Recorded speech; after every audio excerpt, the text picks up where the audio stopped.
There's a myth that 1960s television was all about safe families, polite laughs, and wholesome heroes. But what if I told you the so-called golden age was loaded with more landmines than a network boardroom after bad ratings? That's right, some of the most innocent TV hits actually sparked outrage, boycotts, and frantic calls to the censors. Did your favorite 60s comfort show secretly cause a national panic? Grab your remote, because we're about to expose the real messy side of TV history, and you won't believe what made headlines back then. The Smothers Brothers Comedy Hour, 1967 to 1969.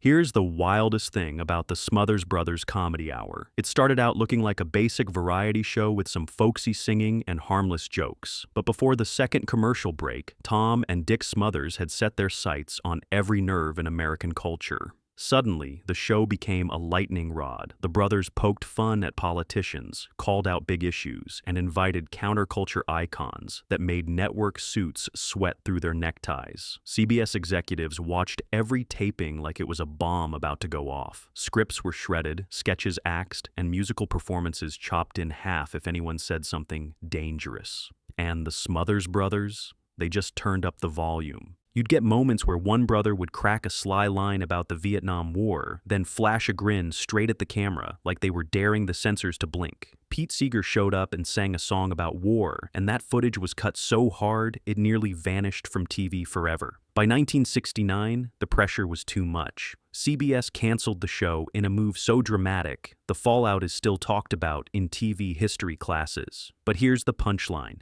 The Smothers Brothers became legends, the censors became the villains, and viewers realized variety shows could actually have a spine. If you think TV today is edgy, go back and watch these brothers light the fuse.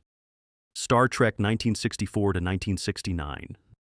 Star Trek is now a global icon, but back in the 1960s, it was a walking, talking magnet for controversy. This was the show that dared to imagine a future where people of different backgrounds worked side by side. But that's not what really set the phone lines buzzing. It was the stories themselves, bold, thinly veiled commentaries on real-world problems that kept the censors twitchy and viewers divided. In one episode, Captain Kirk and Lieutenant Uhura shared a kiss on screen. Sounds routine now, but in the 1960s, it was enough to send shockwaves through certain parts of the country. Some TV stations outright refused to air the episode, worried viewers would revolt. But Star Trek never let up. One week, the plot would tackle racism. The next, it would be a parable about war or prejudice. The show was constantly on the bubble, facing cancellation threats not just because of ratings, but because network bosses were nervous about stirring up too much trouble. In the end, Star Trek outlasted the panic and became a rallying point for viewers who wanted more from their TV. The controversy didn't sink it, it launched it into the stratosphere.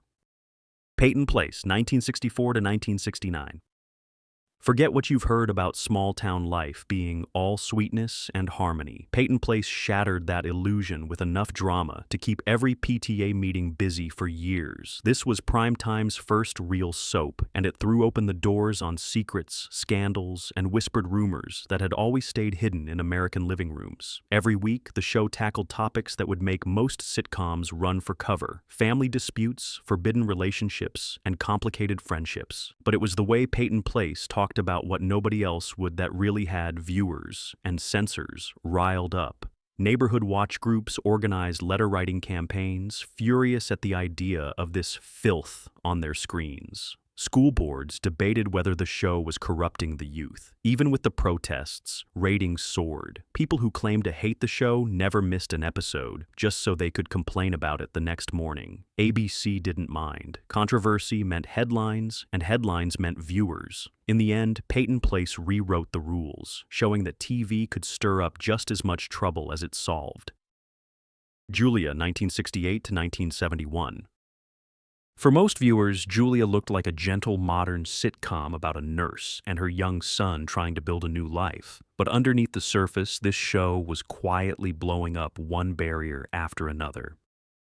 Julia was the first TV series to feature an African-American woman in a leading role where she wasn't a maid, and that alone set off alarms across the country. Some viewers thought the show was too clean, dodging the tougher questions. Others were furious just seeing a black nurse in a middle-class neighborhood. Diane Carroll, who played Julia, became both a symbol of progress and a lightning rod for criticism. She fielded praise and pushback in equal measure. Letters poured into NBC, some cheering the show's courage, others attacking it for being unrealistic or too much change, too fast. Through it all, Julia stayed on the air, opening doors that would take decades for the rest of TV to walk through. It proved that representation could cause just as many arguments as it solved, and forced a national conversation that most networks were still trying to avoid.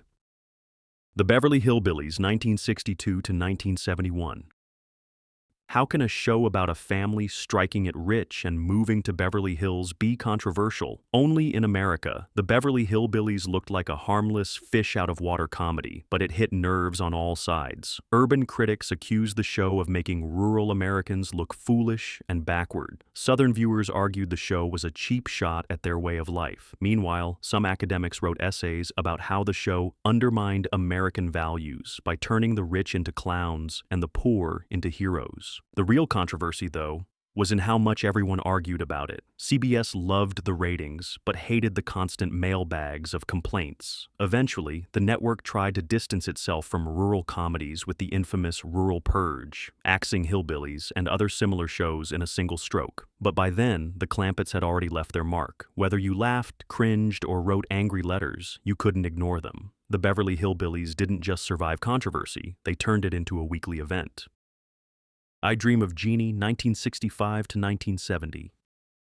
It's hard to imagine a bubbly sitcom about a genie in a bottle causing waves, but I Dream of Jeannie turned NBC's office into a battle zone over one costume. Barbara Eden's magical genie outfit was considered scandalous by network censors, who obsessed over every inch of fabric and even issued rules about how much skin could show. The real showdown? Her navel. That's right, the debate over whether Jeannie's belly button could be visible became national news. Reports say executives would watch tapings with rulers and stern faces, as if they were defending national morals. While critics argued that the show was too suggestive, viewers tuned in by the millions for the pure, escapist fun and, let's be honest, for Jeannie's charm. Letters flooded NBC, both for and against the show, making the genie costume the most talked-about piece of wardrobe in TV history. Through it all, Barbara Eden managed to walk the line with humor and grace, never letting the storm behind the scenes show on screen. The result? Jeannie became a pop culture icon, and NBC discovered that a harmless fantasy show could stir up more noise than any heavy-handed drama. If you think today's fashion debates are intense, you should have seen the memo pile Jeannie generated.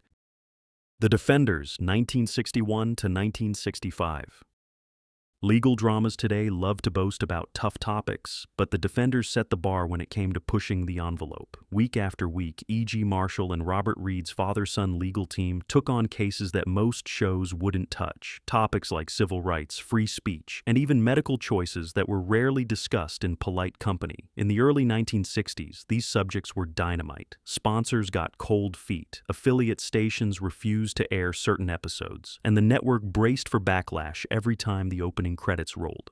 But that's exactly what made the Defenders stand out. It didn't just flirt with controversy, it charged right into the storm, demanding viewers think for themselves. Newspaper headlines called it unfit for family viewing, but viewers tuned in anyway, eager for stories that felt ripped from real life. The Defenders showed that primetime TV could do more than entertain. It could challenge, provoke, and unsettle.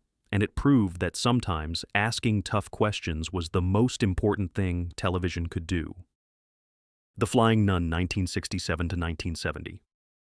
You might think a show about a nun who catches flight on the breeze is pure silly fun, but The Flying Nun ruffled more feathers than a henhouse in a hurricane. Starring Sally Field as Sister Bertreel, the show launched into instant controversy from day one.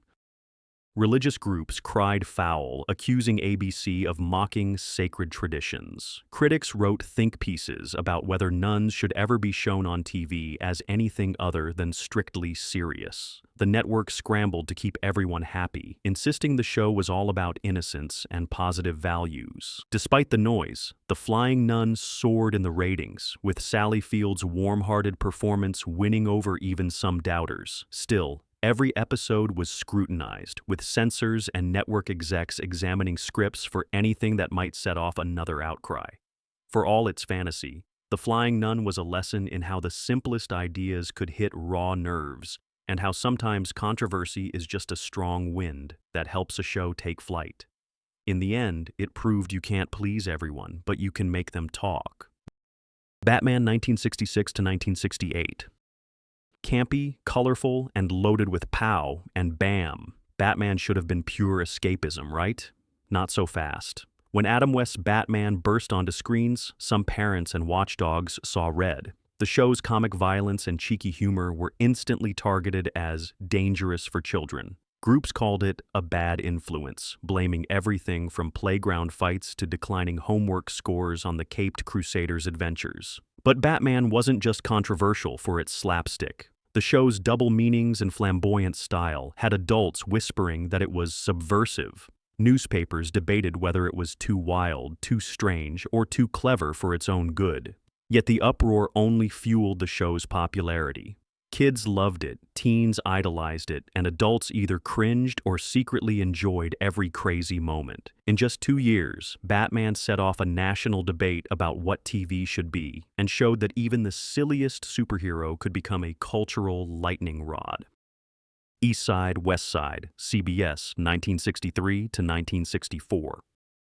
If you want to see how much heat a serious drama could draw in the 60s, look no further than East Side, West Side. Starring George C. Scott as a gritty New York City social worker, the show tackled poverty, addiction, discrimination, and more head-on without flinching. The result? Advertisers bailed. Some network affiliates outright refused to air episodes, calling the stories too dark for prime time. Viewers either hailed it as the most honest thing on TV or blasted it as a reason to keep the world's problems out of their living rooms. Scott's raw performance and the show's refusal to sugarcoat tough realities made it both groundbreaking and polarizing. But the controversy eventually did it in. CBS pulled the plug after 1 season, proving that telling hard truths on TV could sometimes cost you everything. Yet East Side, West Side didn't disappear quietly. It became a cult classic, and its legacy inspired decades of bold, real-world storytelling. If you think TV drama only got tough in the modern era, this show will make you think again.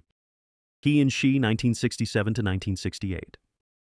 He and She is one of those sitcoms that, on paper, looked totally safe. A smart, witty couple living and working in New York, surrounded by oddball friends. But this show pulled a stunt that had censors clutching their pearls, putting a married couple in the same bed on network TV. For viewers now, that's not even worth a blink. But in the 1960s, it was headline news. Critics railed about the decline of decency. Some stations threatened to pull the plug. The show didn't stop there. Its jokes were sharper, its characters more complicated, and its take on married life refreshingly real. He and She earned fans among younger audiences and TV writers, but it faced an uphill battle from more conservative viewers. Rumors swirled that network brass just weren't ready for a sitcom that made married life look a little too honest and grown up. Ratings never matched the fuss, and CBS dropped it after 1 season. Still, He and She's small rebellion set the stage for every sitcom couple who came after, proving that sometimes pushing a button is the fastest way to change TV. The Mod Squad, 1968 to 1973. 3 undercover cops, all young and from different backgrounds, 1 white, 1 black, 1 a runaway, taking on the issues rocking the country. That was the Mod Squad. Instead of stiff uniforms and lecture scenes, you got bell-bottoms, cool cars, and storylines about everything from police brutality to protests. This wasn't your parents' cop show, and it ruffled feathers all over the map. Police groups claimed it glamorized rebellion. Conservative groups called it dangerous, worried that seeing diverse heroes would somehow undermine tradition. Yet the Mod Squad quickly gained a following among viewers who'd never seen anyone like themselves on prime time. It wasn't always subtle. Sometimes it wasn't subtle at all, but it was unafraid. Behind the scenes, producers fought to keep real-world problems front and center, often butting heads with sponsors. Some episodes were toned down before airing, but plenty made it through, sparking headlines and think pieces. The Mod Squad proved that being hip could be more than just a look. It could be a message, and sometimes a challenge to the world. Mission Impossible, 1966 to 1973. You think Mission Impossible is just about exploding briefcases and master disguises? Think again. This show's high-octane plots sent spies to topple dictators, rescue prisoners, and sabotage enemy plans. And it made waves in the real world too. Politicians grumbled about storylines that felt un-American, especially those that painted government agencies in shades of gray. Some storylines had international groups and even foreign embassies filing protests, claiming the show was disrespectful or inflammatory. Back home, critics claimed Mission Impossible was too intense, too cynical, and too willing to show heroes breaking rules. The showrunners took pride in being called controversial, seeing every protest as proof they'd landed a punch. The series never slowed down. Each episode was a reminder that a hit show could also stir up real debate. The impossible part? Trying to please everyone and stay out of trouble. Spoiler, they never did. Gidget, 1965 to 1966. On the surface, Gidget was just a sun-soaked sitcom about a teen girl learning to surf. But scratch the surface and you'll see a tidal wave of controversy. Critics claimed Gidget was too modern in how it showed a teenager making her own choices. Letters poured in, angry about a single dad letting his daughter hang out at the beach with boys. The idea of a young girl taking charge of her own fun and future just did not sit right with some viewers. Sally Field, only 18 at the time, brought a breezy confidence that left some traditionalists fuming. PTA groups debated whether the show encouraged wild behavior. Sponsors waffled, worried they'd alienate family shoppers. But for a generation of viewers, Gidget was a blast of fresh air, a girl who surfed, laughed, and steered her own story. The controversy couldn't save the show from a short run, but it left an impression. You can stir things up just by letting teens be real people on screen. Rowan and Martin's Laugh-In, 1968 to 1973. If you want to see how far comedy could go in the 1960s, look no further than Rowan and Martin's Laugh-In.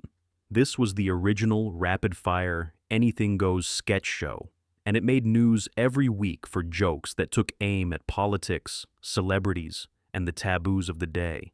The censors worked overtime. Segments were snipped or reshot, and entire sketches were dropped at the last minute because someone somewhere took offense. But Laugh-In reveled in stirring the pot. Richard Nixon showed up for a cameo, causing chaos behind the scenes. The show tackled topics that most networks wouldn't touch, all delivered with a grin and a wink. Some critics warned it was corrupting the youth or pushing the limits of what was proper. But Laugh-In's wild energy drew in millions, and every week you could count on something that would get talked about the next morning. The real punchline? It showed that controversy wasn't just a side effect, it was a recipe for success. The Fugitive, 1963 to 1967. A doctor on the run, accused of a crime he didn't commit, chased from city to city, The Fugitive was edge-of-your-seat TV, but it also put America's sense of justice under a microscope. The show flipped the script on the traditional cop versus crook story. Suddenly, the good guy was a man fleeing the law, and the cops were relentless, sometimes clueless, and occasionally even cruel. That made plenty of law enforcement officials and respectable viewers squirm. Some called it a bad influence. Worried kids would grow up rooting for rule breakers. Then there was the show's relentless tension. It felt dark and dangerous, even compared to the usual detective shows. Each episode ended with the same pounding question: is the law always right? Can an innocent man ever get a fair shot? Letters came in from all sides, some demanding the show be taken off the air, others praising its complexity. By the time the legendary final episode aired, drawing one of the biggest audiences in TV history, The Fugitive had left its mark. It forced viewers to think about justice in new ways, all while delivering top-notch drama. Sometimes the most dangerous story is the one that refuses to give you easy answers. The Munsters, 1964 to 1966.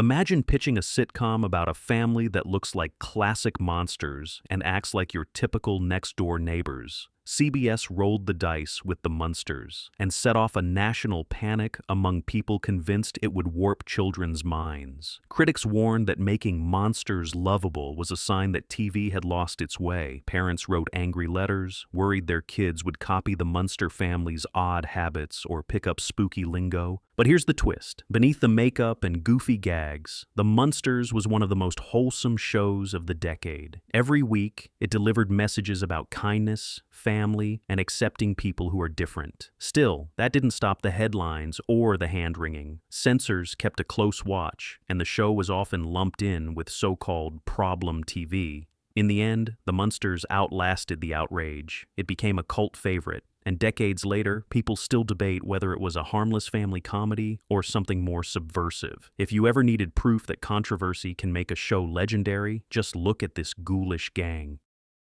Bewitched, ABC, 1964 to 1972.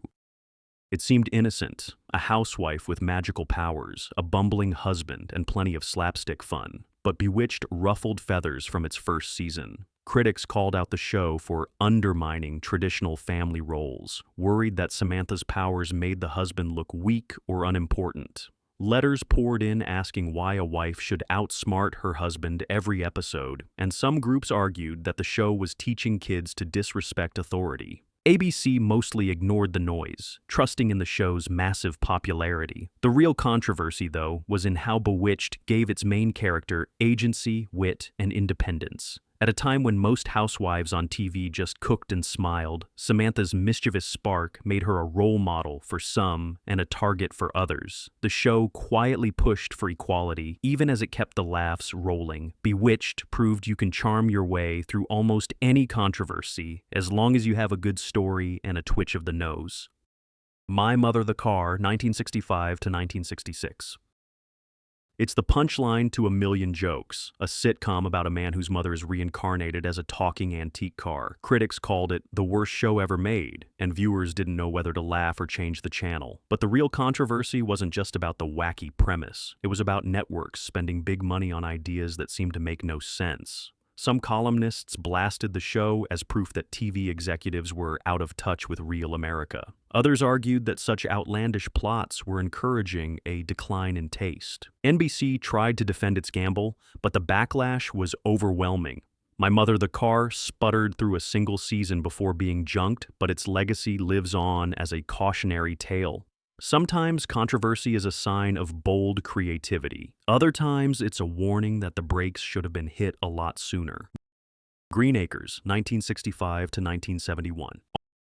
On the surface, Green Acres was a simple sitcom about a city couple moving to the country. Underneath, it became a lightning rod for debates about American identity, modern life, and just how weird TV comedy could get. Some critics blasted it for poking fun at rural Americans, calling it the ultimate city folk mocking country folk show. Rural groups sometimes fired back, saying it was all stereotypes and slapstick. Then there was the surreal humor, talking animals, meta jokes, and fourth wall breaks that left older viewers confused, and some TV critics howling that the show was destroying the sitcom format. Despite all the noise, Green Acres won loyal fans and confused everyone else. In fact, it was so odd and unpredictable that it sparked endless arguments about whether it was brilliant satire or a sign that TV had lost its mind. The debates only fueled the show's cult status, and decades later, people still can't agree if Green Acres was ahead of its time or just plain strange. Either way, it proved that even in a field of comedies, controversy always finds fertile ground. The next time you think 60s TV was all smiles and safe laughs, remember these shows that set off real fireworks behind the scenes. Which controversy shocked you the most? Did your family ever debate any of these wild moments? Let us know in the comments. Don't forget to like, subscribe, and share if you love the hidden stories of classic TV, because where there's a little trouble, there's always great television.